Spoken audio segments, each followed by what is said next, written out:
Did I ever tell you the one about Big Daddy Kane? Did I ever tell you what it was like to listen to hip hop and growing up in Brooklyn before Jay-Z, before Biggie, before me, and before Houdini? Did I ever tell you about Patti LaBelle and working with the great Barry White? Did I ever tell you what it was like to pose with Madonna and Naomi Campbell? Did I ever really tell you about Big Daddy Kane? Did I ever tell you the one about party games? Because this season is all about me.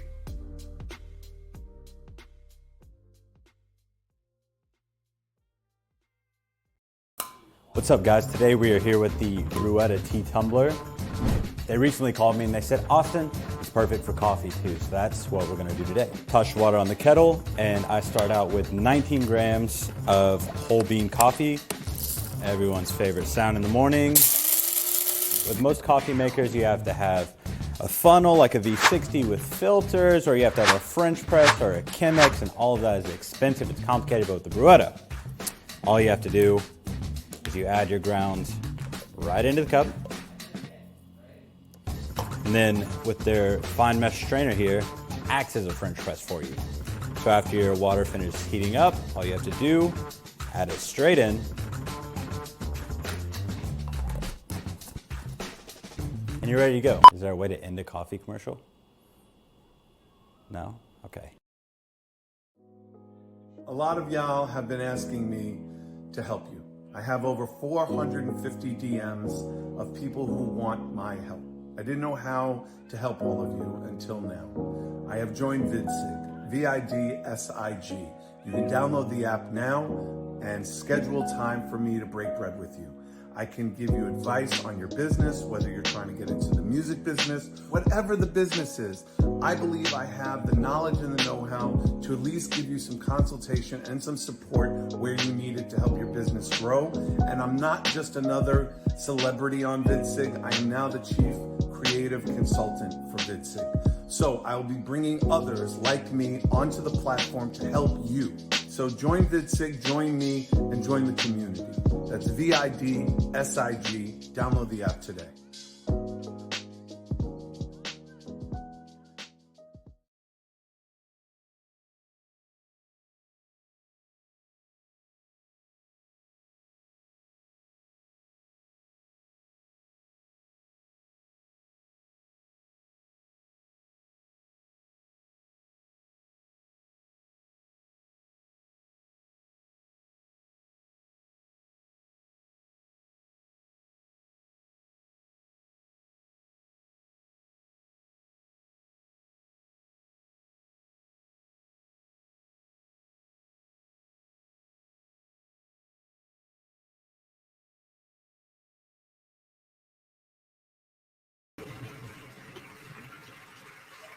Party people in the place to be. You're now rocking with the SERCH. No gas face given. How you living? It's good to see y'all. It's a beautiful day. A lot of good things going on in the world here, and just so thankful to be here with y'all. In the words of the great prophet Jay-Z, you could have been anywhere else in the world today, but you're here with me, and I appreciate you. Also got to show love and appreciate my sponsors, including Bruetta Tea. Thank you to the brothers at Bruetta. They're an amazing tea company. Check them out, at Bruetta.com. That's BRUETTA.com. They make the finest tea in the world. And also, what I just learned is also you can make, coffee. Unbelievable. Speaking of coffee, this brother is definitely dark chocolate and sexy. His podcast has just become the number one. I just found out this. It is the first number one music podcast on Apple to premiere and debut at number one. He is dare I say, a legend, but more importantly, a dude of incredible integrity, passion, who loves hip hop more than many people love their own children. Ladies and gentlemen, King Asiatic, nobody's equal. Big Daddy Kane is in the building. How are you, sir? What up, Serch? Dude, I can't tell you how much I've enjoyed getting to know you in the last 6 months of this process, because there's things that you think you know about people, and there's things that you assume you know, And then there's things you find out from the horse's mouth. And one of the things that I love about this podcast is how many people come up to me, either in DM or come up to me on the street and go, man, I had no idea that about Kane. I had no idea Kane was cooler with KRS than he was with Rakim. I had no idea Kane, the accolades, just the amount of reverence that they have for you above and beyond what they normally had. Has there been any kind of feedback that you have found shocking, interesting, strange, funny that has happened since the podcast has been released? Well, I've seen a lot of those statements online, people saying, wow, I didn't know you was cool with this person. I didn't know you did this. I didn't know you did that. So a lot of that stuff I saw online, and I was just like, okay, yeah, this is dope. So like questions that I guess normally don't get asked in interviews are being explained and, made known for the public. One of the things I found out really interesting to me is you're a bit of an introvert. I for me in getting to know you, and I'm talking about getting to know you when I was on the road with you, which was, it feels like 2 years ago. It was a little more than 2 years ago.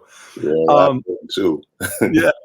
A lot more than maybe a 20 and a 2 together, maybe a 30 and a 2, but a lot more than 2. But yeah, dude, you were always such an outgoing dude. You're always,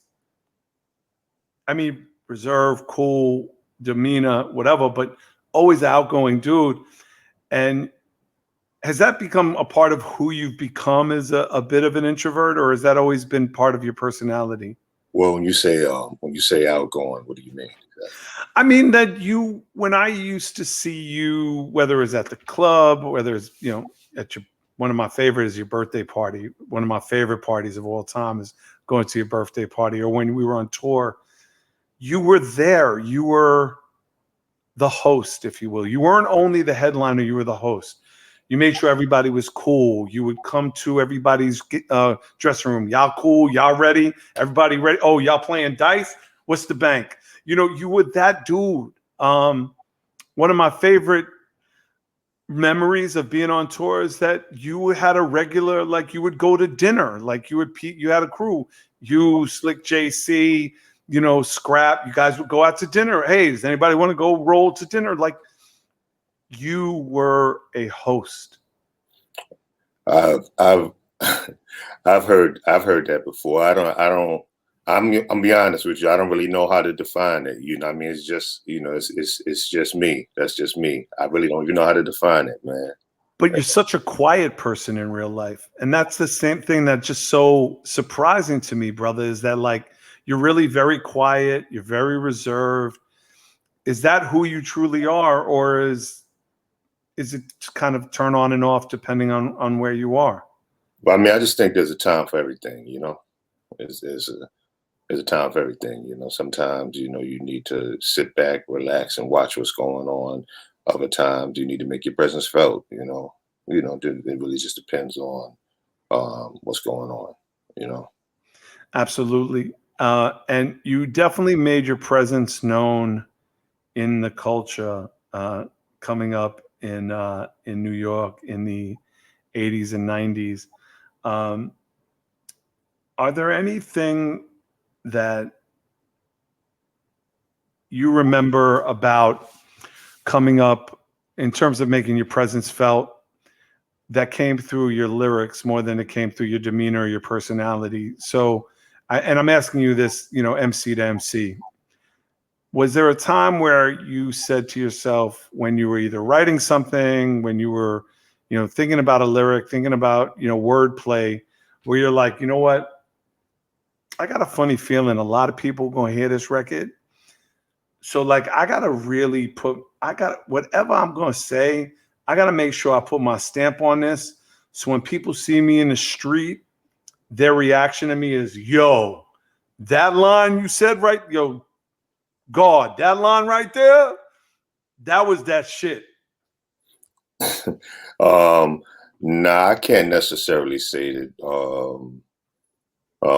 that was something that, I tried to achieve. I tried to, make sure that I'm writing dope lyrics and something unique and crafty. But I can't say that, I planned ahead of time, for like, yeah, they're gonna, when I say this, they're gonna, the closest thing would probably be Raw, just the song Raw, period. Because I was so tired of everybody thinking just rhyming with Biz was Biz's song. So, that was something that I wrote where like, yo, when they hear this, they gonna know that I'm coming. They gonna know that, there's a new dude on the block, Like that would probably be the closest thing I could say. Here I am, RAW, a terrorist, here to bring trouble to phony MCs. Dude, yeah. So and I'm just gonna tell you as a fan, almost as a stan at this point, more than a fan, as a stan. The line about the money, because when it comes to money, yo, Grandsma, like, felt like that was one of those lines where I was like, that was one for me. Two was in the symphony, so put a quarter in your ass because you played yourself. Like, seriously, bro. And I didn't tell you this when we were face to face and we were doing this, but dude, that was one of those lines where I didn't throw away a whole rhyme book, but at least a good half of rhyme book got tossed somewhere. Like maybe off the Verrazano. Like I might have made like one of these declarations. Because when you said, so put a quarter in your ass because you played yourself, I might have done a declaration where I went on the Verrazano Saturday Night Live style and just threw lyrics in the air. And I'm like, yo, I'm through. That was one of them. But your rhyme flow on Set It Off, Let It Roll, Get Bold, I just can't hold back and forth because I'm the man in control, in effect, what the heck, rock the discotheque, and the groove is what's next. Yeah. Fuck you. And I say that lovingly with all the love and just humbleness. But you're a fucking fuck you. And I love you, but really, like, you had to sit back and go, oh yeah, no, that's some shit. Like, you had to really be like, let it roll, get bold. I just can't. Can't. Yeah, go ahead. I'm sorry. That intro, was me really trying to do James Brown's Sex Machine. Like, I'm listening to Sex Machine and just the way, like, he done built up a whole energy before the beat even, dropped. I'm about to get into my thing, moving, grooving, doing it. Can I help? There's like 1, 2, 3, 4. Boom. Yeah, so I wanted that way. I'm building up the energy before the beat dropped, but I didn't want to talk. I wanted to do it in lyrical form. So that's why you like let it roll, get bold. And then, end with, and this groove is what's, yeah, that was me really channeling into James Brown, trying to do the Sex Machine thing. And it wasn't, maybe because we were young and maybe because we were just so in our own vacuum. I never saw it as a James Brown connection. I saw it as an MC who felt like he had a chip on his shoulder. And it was something that I really loved about what you did throughout your career. And again, I'm not trying to like put anything out there that I shouldn't be, but you and I went on a press run for this, and I was fortunate enough to hear some new up and coming lyrics of songs. And bro, the passion you have for your wordplay is still undeniable. And I don't, again, and as much as I love that you're humble and you're an introvert to give accolades to James Brown, I didn't see it that way. I saw it, and I will continue to see it, as an MC who just needed to put his stamp on this culture, who needed to, and maybe there was an inflection and maybe there was an importance and a collaborative importance between artists from the past and this. But brother, you have said some shit. You've said some shit. I appreciate it. No, I appreciate you. I did want to ask you this because I get this a lot. People come up to me a lot and talk about the Jay-Z line about I know who I paid God, Searchlight Publishing. And they asked me a lot about that in relation to Nas and do I own Nas's publishing, yada, yada, yada. You and I have something very similar because he said in one of his records, I seen the same thing happen to Kane, 3 cuts in the eyebrows trying to wild out. Mm-hmm. Game is ours, will never foul out. Y'all just better hopefully, gracefully bow out. When he said that, what does that mean to people who are uninitiated? When he said he saw the same thing happen to Kane, 3 cuts in the eyebrows trying to wild out. He's talking about, what he was going through in his career at the time, and basically saying that, he knew how to deal with it because he saw the same stuff happen to me. We had a conversation about it on the phone. When the song "Do It Again" came out, Angie Martinez played it, and she asked, yo, New York, y'all think he getting the Kane? Hit me up, let me know what you think. And I guess it got back to Jay that like they're making it seem like you was dissing Kane, and Jay, he hit me and he explained the line to me, and asked me would I be willing to be in the video, and and everything was cool. Yeah, I never took. It's funny. I never took it as. I always took it as paying homage, but again, because maybe it was inside baseball, and I knew that Kane was. Jay was on the road with us. Jay was a young man who was on the side of the stage watching you every night when he was on the road with us. Mm-hmm. I actually had a really interesting conversation with someone, and I don't want to put him out there, but a pretty big, influential person, very close to Jay. And that person said he was talking about Jay's professionalism on stage. And he was talking about how Jay, when it comes to, his stage presence, what he does on stage, that he's very strategic. He doesn't have this gentleman I was speaking to, said that, he was saying Jay's, and Jay said to him, he goes, it's because of all the years I watched Kane. Because of all the years I watched him and how professionally he was about his business and being on stage and, his stage show and his presence. And to leave that kind of legacy for yourself, that's got to mean something to you, right?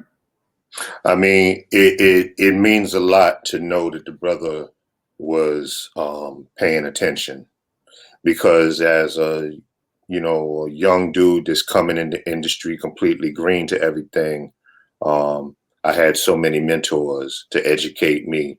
I had Bismarck E to educate me about writing songs. I had Dougie Fresh to educate me about stage. I had Rick James, Jalil from Houdini, and Barry White and others to educate me about the music industry. So if something that I did, or said, transcended into a younger cat that's trying to get on, man, I feel like I did some of my job. I mean, if it's just one person, I feel like I did some of my job, and I mean, as you said, when I had Jay and Paz K on the road with me, they were coming out in the middle of the show, but yeah, our show was really put together, real tight knit. And even with them, sometimes, I don't know if you ever noticed it, sometimes I would switch up the order, let Paz rhyme first and Jay go last, or, vice versa. And usually when I did that is when I knew that we were in a city that really, really liked lyrics, like a city where people go crazy when they hear Raw, when they hear Set It Off, but they kind of, laid back when I do Half Steppin' or Smooth Operator. I know, okay, Jay need to go last, because when he started doing that fast rapping stuff, they're going to go crazy. Other cities where, I know that they're more commercial, I would let Paz go last, because I know that Paz gonna kill him with all the funny stuff and punchlines, So it was just understanding stuff like that, and this is about featured artist in my set, not even me. But at the end of the day, it makes the whole show look good, you know.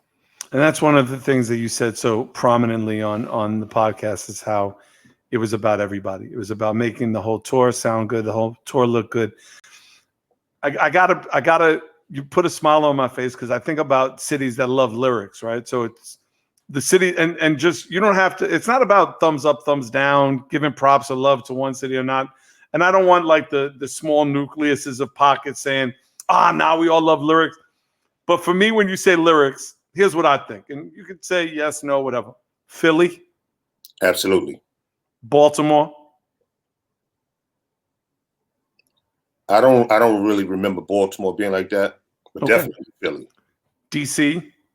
Absolutely. Richmond. Not Norfolk, Richmond. Absolutely. Norfolk sometimes. Norfolk sometimes off and on. I spent 3 years in radio there. So I think Norfolk would be more like the commercial, Absolutely. Absolutely. Richmond. Yeah, all those day. two. And there was a city, do you remember Roanoke, Virginia? Yeah. Lyrics. Like, I don't know what it was about Roanoke, Virginia. Yeah, we did Roanoke the day before, or several days before we did Detroit on that tour. Yeah. Yes, exactly. Yeah. So Detroit also. Detroit, lyrics. Absolutely. Chicago, lyrics. Absolutely. Not Milwaukee. Milwaukee's a laid-back city. I think that would be more commercial. Your commercial success, yeah. Cleveland, lyrics. Cincinnati. I can't remember. Cincinnati, yeah. Absolutely. Lyrics. Yeah. Cincinnati was like one of those strange crowds, but definitely lyrics. Yeah, definitely lyrics. Because the girls all looked commercial, but the dudes were all like serious. I remember there's a shout out to WIZF in Cincinnati. It's a great hip hop station, always been. But there's a girl that runs that, she's like the Funkmaster Flex, so used to be DJ Dime Piece. This girl looks like a model and is all about lyrics. It's very rare for a DJ because you think about DJs, you think about tempo and you think about beats. Dime Piece is she recites lyrics like you did with Grandmaster Caz on the first episode of the podcast, which I want to get into as well.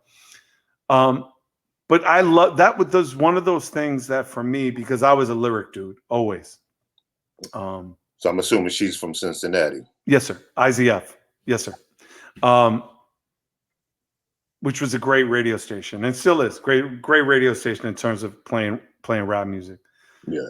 But all of those cities that we mentioned, and then as you kind of go down, you go to like Indianapolis, and we could do this all day. Literally, we could chart every city, San Francisco, I could keep you all day just on the map that we. Here's an amazing place, LA, because it really depends where you performing. Right. That's exactly right. In one part of LA, lyrics. You could be another part. And you get lyrical. They like, look, man, but when you gonna be half stepping? I came here for half stepping and smooth operator. What's all this other shit, man? It really depends where you at. Right, where you at. So but here's the thing: the first time I went to LA, this is a really funny story. First time I ever went to LA, I stayed at the Hyatt Hotel, or as they call it, the Hollywood Riot, and we stayed on the top floor. And Little Richard lived in the penthouse of the Hollywood Hyatt and would walk the top floor in his bathrobe. I have a picture with him, right? I called Russell to yell at him because I was like, yo, what the fuck you have me all the way out here in the middle of nowhere on Hollywood? Like, I could see downtown from here. I could see downtown LA because I'm a New York kid. So when I see big ass buildings, I'm like, that's where the action is. I had no idea I was in the center of Hollywood. I was in the center of the action. Okay. I'm in just some Hollywood Hyatt. And I'm like, why am I not downtown? Like, you got us all the way out here in bumfuck nowhere, right? Well, that Hyatt on Sunset, they used to call that the hip hop hotel because that's pretty much where everybody stayed. Unless you had some bread and was across the street at Mondrian. But, pretty much everybody, Right. like, I remember some majority of my first shows, man, that's who we was at Hyatt on Sunset. That was Yeah. the spot. Is Yeah. that right? And then you had the Comedy Store right next door. Mm-hmm. And if you were lucky, they'd let you in. Mitzi Shore, may she rest in peace. Her son Paulie was a big hip hop head, so he'd let you in. See some comedy. Yeah, it wasn't until you sold some records that you got to stay at the Mondrian across the street. Yeah. And then they built the House of Blues right across the street from the Mondrian, and that was a lyric spot. That was a lyric spot. If you were doing shows at the Hollywood Bowl, or if you were at the Palladium or the Palace, those were lyric spots. Yeah. Anywhere in East Hollywood, East LA, you better be doing the hits, because that majority of that Spanish crowd, they're barely keeping up with English. They're not trying, and it's the K-Day audience, so they're not trying to hear none of that. Even that other spot on Sunset, I don't think it was whiskey a go-go. It was another one. Like it was the Troubadour. The Troubadour? Nah, it's an old spot. Like been there, like Otis Redding and all them cats performed there. Not whiskey a go-go. The Roxbury? Nah, that's you going the other way. Okay. I'm still going further down. Headed towards Malibu. That direction. Okay, got you. Not headed towards downtown. Okay, got you. Yeah. I know the Troubadour was right there. So you got the Troubadour, like where Whiskey a Go-Go. We're like either like close to like San Vicente or Larrabee. Okay. That over there. Yeah. Because there's a couple of clubs over there. Yeah. There's two of them that's like historic spots, man. And like one of them, I remember playing there, like, because I remember a live album from, I don't know whether it was Sam Cooke or Otis, somebody from. So I'm excited. And then I get on stage and it's like I'm into my Kane shit, and they looking at me like, you want to do Smooth Operator or not, bro? Yeah. Yeah, man. Yeah, no, I gosh, now my head is spinning. I'm trying to remember the name of that venue that you're thinking of, because I can look, because the Whiskey a Go-Go is right there. Like right there near Larrabee. On the same side of the street as the Hyatt on Sunset, Comedy Store, Pink Dot, all that. It's on the same side of the street. Same side of the street. Yep. I can, and then you had Mel's Diner.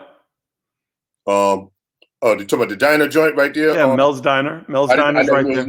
Name yeah, Mel's Diner. So anyway, but I also remember you saying to me when we started talking about this. And talking about doing the podcast, I started asking you about your time in LA. And I asked you point blank, did you go out to LA and lose your mind? Do you remember what you said to me? No, what did I say? Yeah, Serch, I lost my mind out there. Like I became everything I wanted to ever be. Like that was who, and it made, like, I laughed so hard when you said it, because you were so honest. But I just imagine that, like, you as a young man with the love that you have for, Shaft, for James Brown, for Black Hollywood, the Glitz, Mahogany, Diana Ross, like, all of that is such a big part of who you are. It's your DNA. That to be welcomed into Jim Brown's house, like, how, there's no, like, when I said that, did you lose your mind? Like, you understood what I meant when I said that, like you were living your dream.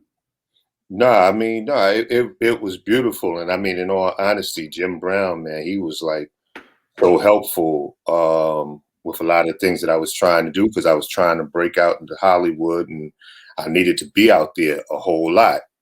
And, the first time, I met Jim Brown, we was up at Minister Farrakhan's house, and he just, talked to me in the corner and was like, so you rap guys, y'all just come up here in the Minister Farrakhan's house and just say, fuck it, huh?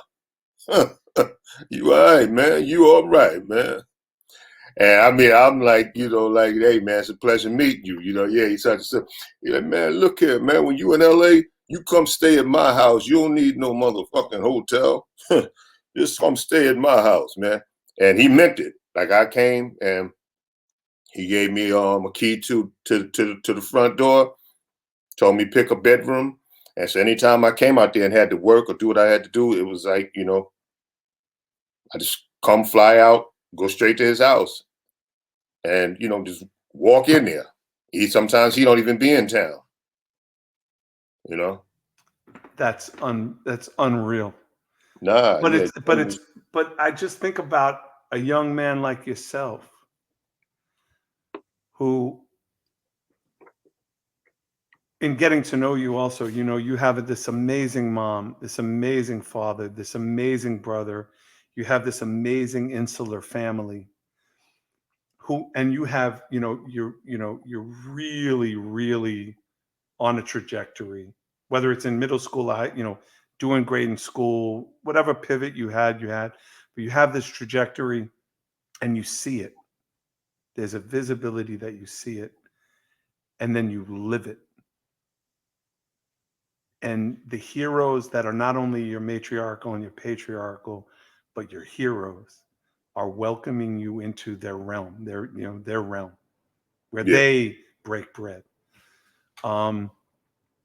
It takes you to a place that I don't think many people get to see and get to witness, but it also takes you away from the people that you normally get to see. So did you feel that at that point as well, you were kind of separating yourself from the people you grew up with?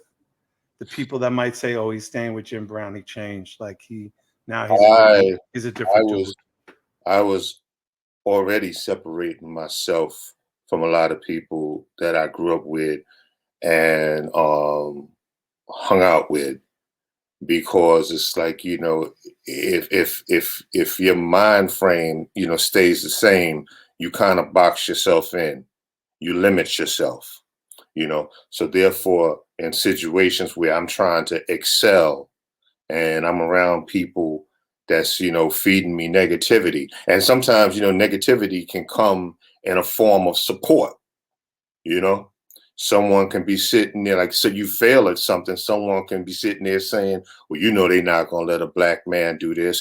You know that they don't respect hip hop this way. You know, they don't, you know, and as you feed into that, then, you know, you feel like, yeah, you're absolutely right, and give up, you know. But, you know, if you say, man, they may not let hip hop, but they're going to let me, goddamn it, you know. You know, if you feel like that, then you're going to win. You're going to achieve it. You know what I'm saying? Your focus is going to become even stronger and clearer. You know, so that's the mentality I had to have. And when I see that I'm with people that I'm cool with, you know, it's like, you know, we still going to hang. You know what I'm saying? I still come around, you know, bust open a bottle of Remy or whatever and sip, you know, talk shit, swallow spit. We can do all that, you know. But I mean, with that journey, you may not be able to be a part of it anymore, because, you know, you don't see it.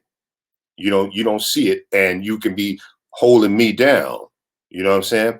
I mean, that's not saying that I won't come back later on and say, hey, I got this going on. You want in? You want to do this? But on that journey, I may have to do it without you, because you're not there mentally. You know what I'm saying? You don't see the vision that I see.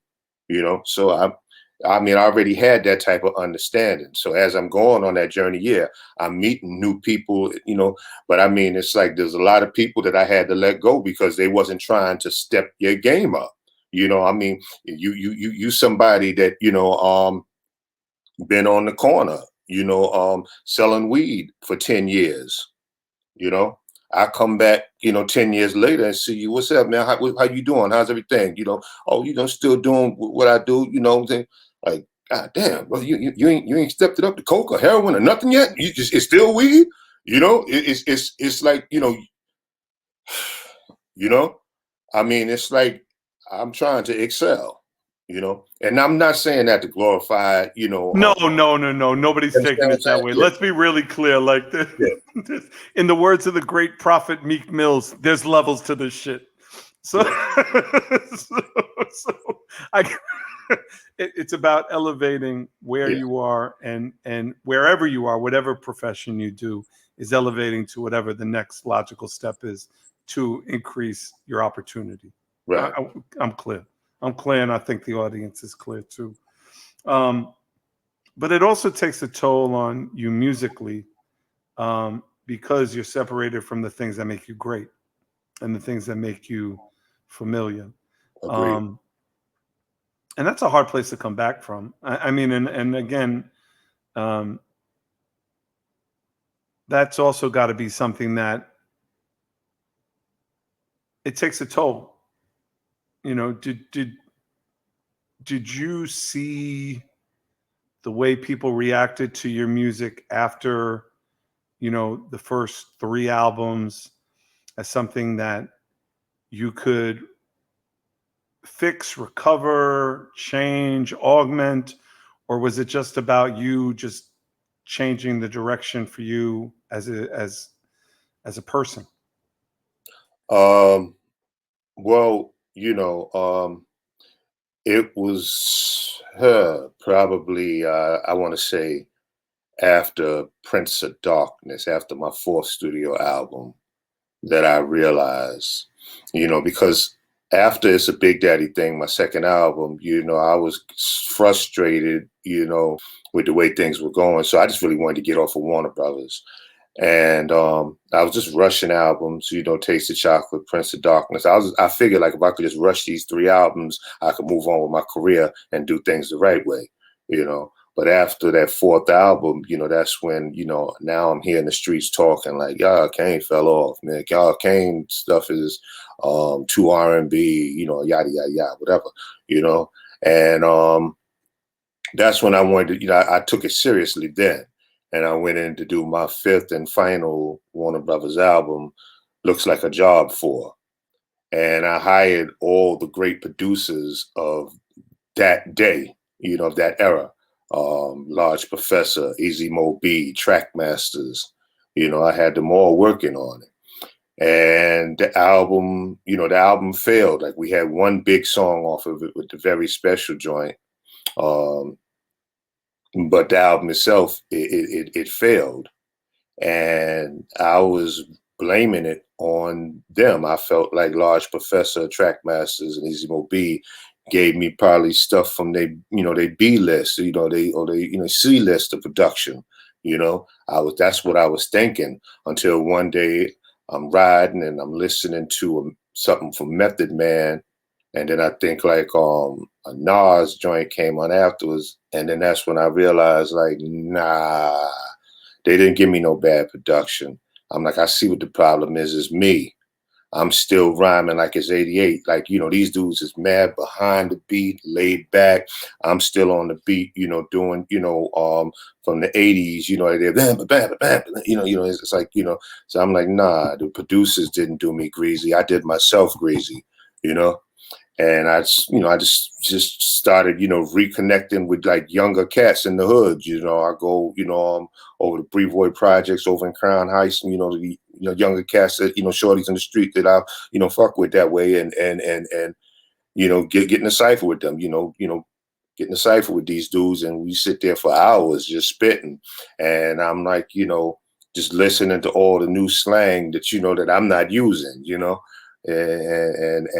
and just checking these dudes' vibe, like the way they ride the beat and all that there. And I started, recreating my style, and it was like, just when I felt like I had it together tight where I wanted to be, I might have been an hour late and $1 short, at that point in time, but I tried to do something independently, and the vibe just wasn't. The vibe took me somewhere else where I just was like, nah, you know what? I'm good. I'm done with this hip hop stuff. Yeah.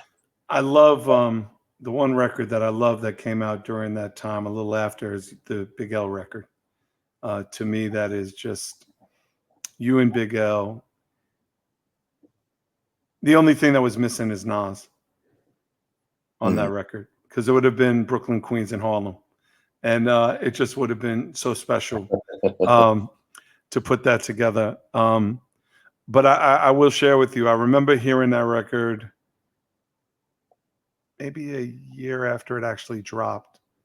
And I remember saying to my homeboy, Ill Bill, Man, I would love a whole album of Kane sounding like this, you know?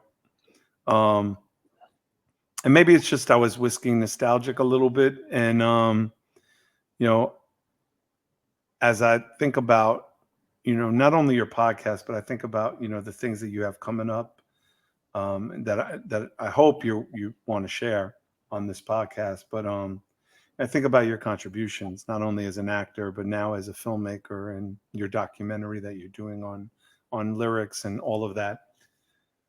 As someone who has been a contributor to the culture as an MC, what have you seen from the time you heard Grandmaster Caz on that cassette tape to the MCs in 2021, whether that's a J. Cole or a Rhapsody or a Fonte or a Smoke Perp or a Slum God or whatever? What are some of the things that you've seen in terms of the arch in lyricism in hip hop? You know, I think that, you know, there's a lot of great lyricists out there, you know, still to today. I mean, case in point, you know, this new J. Cole project, man. I mean, yeah, he just showed his ass on there. But I think that, you know, I think that there's a lot of, you know, young, you know, talent out there that's super lyrical. I feel like they don't really get the exposure that they deserve, but they're definitely out there, man. They're definitely out there. You know, it's just a damn shame you got to search for them, you know, but, you know. No pun intended. But you know what? It's funny. You know, I think that, and I agree. This J. Cole record, I mean, he's just a special dude. And I was just telling somebody the other day, I didn't even need to hear this album to know he was a special dude. In 2007, I heard a song called Lights, Please that he did. Mm-hmm. When I heard that, I knew he was a special dude. I mean, that record to me is the best J. Cole record he ever made. And the song is about him laying with his lady, and he's trying to put her up on game, and all she's trying to do is have sex with him. And he says, the last verse, the last line he says, because he's getting mad about what's going on, about the world and about parents not taking care of their kids. And she said, and he said in the verse, she said, it's okay, told me to calm down and asked me to relax, laid a brother down proper like he was recording tracks. I know you want to save the world, but for the nights, please, just reach over and hit the lights, please. Lights, please. Lights, please. Turn off the lights. For now, everything just seems so right. And how you make the darkness seem so bright. I'm swearing like things might be all right. Lights, please. Whoo! Like when I heard, I mean, and the whole, and the beat, and when I heard he produced it, and it's off his mixtape, The Warm Up, man, there was just something so special. Like I still get goosebumps when I think about that. And as a fan of this culture, Kane, like to this day, I know it sounds silly, but when I hear somebody special, like the hair on the back of my neck still stands up. Like when they say something special, to this day, like I still get them goosebumps. Like the first time I heard OC when he came in my office and he played Time's Up, and I heard him say, "You lack the minerals and vitamins, irons and the nines, and fuck who did I offend? Rappers sit back about to begin." I was fucking done. The same way that I heard when you, I mean, there's just so many. I mean, like moments. You're an amazing, you know, product of hip hop, man, and you know, you're a student of the game, fan of the game, and also, you know, a legend of the game, you know. So I mean, it's like with you, there's a lot of wisdom in the sport, and you understand what it's about, and the way to play it, So I mean, I get But it. I mean, but where I'm going with this and what I want to share with you, and again, man, you can tell me after we record this to edit this out. I don't care, like whatever. But we were in the car, and I can tell you this is how my mind works. This is how my mind works. We were in the Williamsburg Bridge. We were going over the Williamsburg Bridge. You were playing me a song, and you were talking about the song is about what's going on in the world today. And the lyric that you dropped, because it's you rhyming against yourself. It's you against you. Oh, okay. And you said, but what about that shit, no homo? And you said, shit, I would take that case on pro bono. I wish I could turn around. The hair in the back of my neck is standing up. The concept of that record, not only the concept, but the brilliance of it, Kane, is what I'm excited about people hearing when you drop that. Whenever you drop it. I don't know. Whatever. Well, it's about, how society is today about being politically correct and how sensitive, right? Yeah. So, that's what it's all about, like, okay, what can I say? What can I get away with saying? Yeah. So, yeah. I mean, I think that's something that can relate to everyone, because I mean, me as someone that grew up off of, Dolomite, growing Richard Pryor. Yo, I try to show my kids, Kane. I try to show my kids Eddie Murphy Delirious. My wife and I were, wasn't even me, it was me and my wife. That's what I was about to say.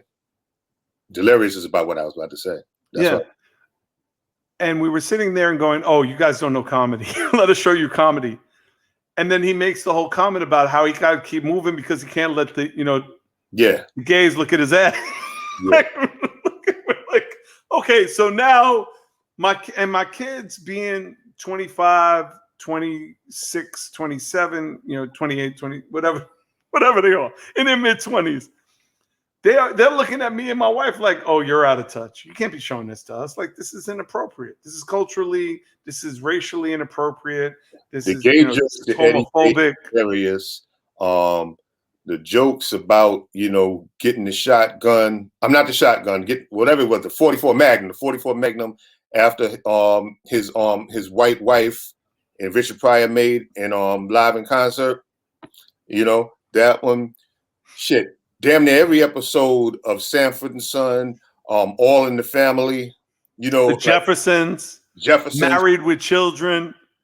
Yeah, it's like a lot of that stuff just would not fly right now, and it's like, man, it's like, okay, I mean, I understand that, we in a messed up society, and like, the racial tension has grown over the past, several years. But goddamn, comedians, it's like, they just, it's just they just being comedians. I mean, it's not like George Carlin. That's a political comedian. I can see you. Like okay, what you but them dudes, man, they just telling jokes, man. And rest in peace to the great George Carlin, because he is one of the best to ever do it. But I mean, he's more considered like a political comedian in a way of speaking, so I can see that. But with other cats, man, it's like, these just comedians just telling joke, man. You know what I'm saying? Y'all need to fart, man, or something, man. Burp, man, get that shit out you, man. It's not that serious, man. Yeah. And I think that a lot of what we did early on, I've told this story now outside of just, you telling your story. I remember Kiss FM telling Wes Johnson, who was the head of promotion at Def Jam, we will never play that trash Public Enemy. That is negative ghetto street music. And the record that they were promoting was Fight the Power. Oh, yeah? Yeah. That's one of the biggest hip hop songs ever, man. Most positive. 1989, the number, Another Summer, Sound of the Funky Drummer, Music Hitting Your Heart Because I Know You Got Soul, Brothers and Sisters. I mean, and now I mean, you want to talk about the pendulum swinging the other direction.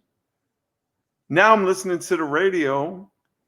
Half the words are bleeped out because you can't say what they're saying.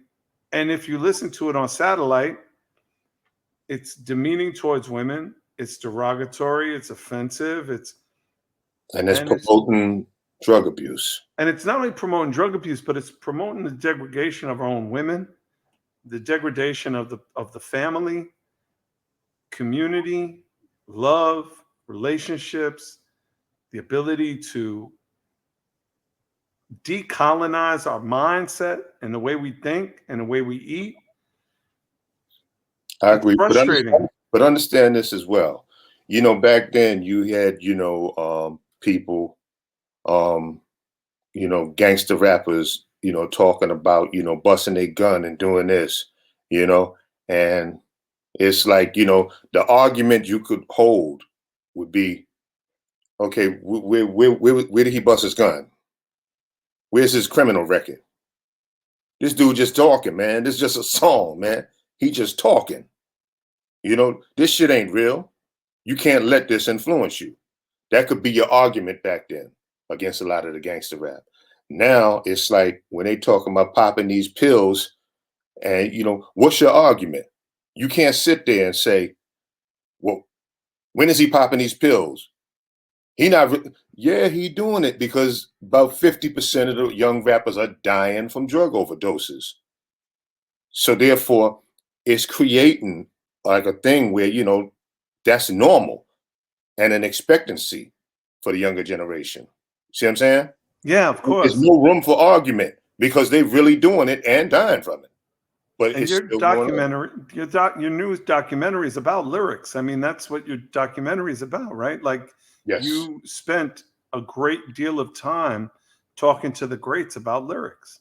Yes. And not just greats from the past, greats of today too, because it's like my whole thing is like I just want a younger generation to have some sort of glossary or dictionary or encyclopedia, however you want to visualize it, a documentary that you can look at, and just hear the thoughts of other MCs, their thought process, how important lyrics are to them for, whatever you planning to do with your future in the music business, because I mean, I didn't really have that. We had a few cassette tapes, what I'm saying, that had Kaz and Mo D, spitting like the ones that Furious was on, they was really doing routines, I mean. But I mean, we had like some, you could hear them spitting, but we didn't really have that. A lot of stuff I learned, I learned from Smokey Robinson, Chris Christopherson, like as far as like lyrical stuff and the way to put stuff together, words together, So tell us about the documentary and when you expect it to be out. Like, tell us a little bit more about the documentary. The documentary is called Paragraphs Manifest. And it's, me talking with a lot of other rappers about lyrics. I'm talking to the pioneers, like Melly Mel and Grandmaster Caz, and letting them talk about, the origin of rhyme and how they became those game changers, especially Melly Mel. Because prior to him, everybody was like that's the dude. Melly Mel is the one that structured MC into where I rhyme, you rhyme, Nas, Jay-Z, Biggie, Tupac, Eminem, everybody on up to the day. It was all structured by Melly Mel, So I mean, we have him talking about what he did in the beginning, and how it was, and then also we have those same pioneers, the inventors, what I'm saying, clearing up the whole thing about freestyle, because since everybody believes that freestyle is off the dome and not written, you hearing them clearing it up. That no, freestyles are written rhymes. Off the dome is off the, well, we said off the dome in the 80s. Them in the 70s, they called it off the top. You know, when you didn't write it, they called it off the top because Dome wasn't slang in the 70s. You know what I'm saying? Right. But you hear them, they explain it and break it all down. And then, yeah, man, we have some, I even talk with the battle rappers, Goods the Animal, Averb, talk about how battle rap is today versus how we used to do it, because I was explaining to them, nah, you couldn't like stop and pause back then. You stop, then that's the end of your verse. Even if it's like 4 bars in, you stop, then hey, that round you only did 4 bars. Next dude get to go. Yeah, you might have to find my have to find my new music seminar battle shit right there. I might need to get some burn on that, man. I definitely slayed some dudes in my time on stage. But yeah, man, no, it was so funny because I was saying this too. Like, I remember when I used to battle people, and I'd come off top because a lot of people didn't really come off top. Like, a lot of people were just, written rhymes, but they would rhyme with either a beatbox or they would like be, banging on a table. And because I went to a music school, I'd be like, no, I'm gonna go a cappella. And motherfuckers would be going, what you mean you're going to Acapulco? What the fuck are you talking about? We rhyming right here. And I'm like, no, a cappella. I don't need no beat. A cappella. It was just, anyway, it's funny to me. Anyway. Nah, I mean, in the lunchroom, yeah, you're gonna bang on the lunch table. Or beatbox. There was a lot whenever there was battles. Yeah, you somebody got a beatbox, a human beatbox. I mean, I like to rhyme a cappella as well too. Yeah, but I remember the first time I ever said that. I forgot where I was. I usually say it was Vandermeer Projects, but I know it wasn't Vandermeer. But I remember telling this dude, I'm gonna go a cappella. I'm gonna go off top a cappella. And he was like, what you mean you're going to Acapulco? What the fuck you talking about? We rhyming right here. No, but I actually remember like that being a slang term at one point for acapella. Yeah, Acapulco. We used to say Acapulco. Yeah. But that was like in the 90s after like we had already burned through it. Like I'm a 17-year-old, 18-year-old kid like saying acapella. Looking at me crazy. You know what that word meant. Yeah. Yeah, like they had no idea the fucking acapella. Yes, it's from the Italian. It means to, comes from, I went to a music school, so I was a bit of a nerd. Man, I cannot tell you how much I appreciate you, Kane, and how much the world has really taken on to hearing your story. And if people don't know, the name of the podcast is Did I Ever Tell You the One About Podcast? Did I Ever Tell You the One About Big Daddy Kane? There's 9 episodes. The response has been amazing. I really hope that it has helped you come out of your shell a little bit. People getting to know you a little bit more. I also love the fact that, and we can end it on this. You talk about Kaz and his influence on you, and it's one of my favorite parts of the whole show. The whole podcast, besides your brother's rib tip story, which I won't ruin. If you haven't listened to the podcast, you should listen to it.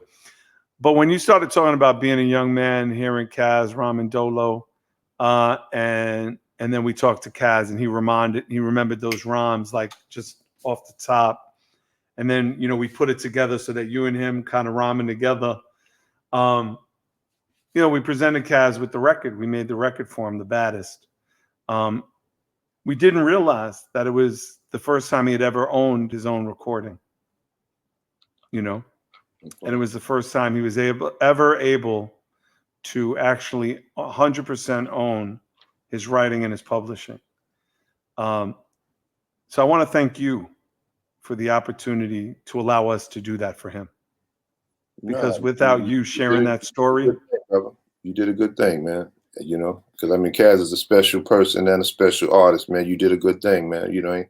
I ain't got nothing to do with that, man. That's not accurate, because if you would not have remembered those lyrics and would not have shared that story with us, we would not have talked to him about it, and it would not have just triggered. The first domino has to get hit for the rest of the dominoes to fall, and you were the first domino right there. So I thank you for that, brother. Thank you. It's all love, man. It's all love, man. Yeah, of course, man. And again, Paragraphs on Manifest. It's coming out soon. It's on Netflix, right? Is that going to be the platform? Yeah, it's going to be Netflix. It's going to be the platform. Ah, that's amazing. Can't wait to see that. That's Paragraphs on Manifest, executive produced by Big Daddy Kane. Some great artists are going to be involved in that as well. The podcast, as you know, I would tell you the one about is out now on Apple and Spotify and everywhere you can enjoy podcasts. Kane, always a pleasure, sir. Much love, Serch, man. My brother. For life. Yes, sir. Yes, sir. And anytime you want to talk to me about King's Son, and anytime you want to talk to me about Paz K, just call me. We could kick it all day. All day. I told you the recent one? Okay. How we gave you your name. Yeah. Trust me, it was I was gonna open the podcast with that joke saying, "Oh, you gotta love King Asiatic, nobody's equal." Given his name by the great King's Son. Gotta love that brother, man. Shout out to King's Son and D Moet, and shout out to all of our legends, Sir Ibu. Shout out to Sir Masters of Ceremony, Don Barron. Shout out to all our legends, Lord Taru and the Eternal Force. I could go on and on. Oh yeah, Double Trouble, like all of our heroes, man. All of our heroes. Thank you, Kane. All right, brother. Peace. Peace. All right, so coming up, we got more shows. We got more excitement, more runnings. Again, thank you to Kane. Thank you to our sponsors, Bruetta Tea. Again, if you are interested in having Bruetta in your store, if you want to have Bruetta in your shop, in your office, go to Bruetta Tea. That's BRUETTA.com. And we got a little prize for Kane. We're going to be sending him a little something special as well. So shout out to him. And also, as you know, our Kim Coles fund is still at zero. So anyway, I'm not going to even go there. You know what? I'm just going to leave it alone. Anyway, I love y'all. Thank you. We got more show. So make sure you stay tuned. Stay with us. In the words of my wife, Chantel, please remember throughout your day to say what you mean and mean what you say. If someone turns to you and says, have a good day, turn around and say you have a better one. Because what I want for myself, I want twice as much for you. And please, whatever you do, make sure you have an agenda in this life, so someone will give you one. Someone might give you one. It might not be nice. So always have a plan. We love y'all. Talk to y'all soon. Patience. A lot of y'all have been asking me to help you. I have over 450 DMs of people who want my help. I didn't know how to help all of you until now. I have joined VidSig. VIDSIG. You can download the app now and schedule time for me to break bread with you. I can give you advice on your business, whether you're trying to get into the music business, whatever the business is. I believe I have the knowledge and the know-how to at least give you some consultation and some support where you need it to help your business grow. And I'm not just another celebrity on VidSig. I am now the chief creative consultant for VidSig. So I will be bringing others like me onto the platform to help you. So join VidSig, join me, and join the community. That's VIDSIG. Download the app today. What's up, guys? Today we are here with the Bruetta Tea Tumbler. They recently called me and they said, Austin, it's perfect for coffee too. So that's what we're gonna do today. Touch water on the kettle, and I start out with 19 grams of whole bean coffee. Everyone's favorite sound in the morning. With most coffee makers, you have to have a funnel like a V60 with filters, or you have to have a French press or a Chemex, and all of that is expensive. It's complicated, but with the Bruetta, all you have to do is you add your grounds right into the cup. And then with their fine mesh strainer here, acts as a French press for you. So after your water finishes heating up, all you have to do, add it straight in. And you're ready to go. Is there a way to end a coffee commercial? No? Did I ever tell you the one about Big Daddy Kane? Did I ever tell you what it was like to listen to hip hop and growing up in Brooklyn before Jay-Z, before Biggie, before me, and before Houdini? Did I ever tell you about Patti LaBelle and working with the great Barry White, did I ever tell you what it was like to pose with Madonna and Naomi Campbell? Did I ever really tell you about Big Daddy Kane? Did I ever tell you the one about party games? Because this season is all about me.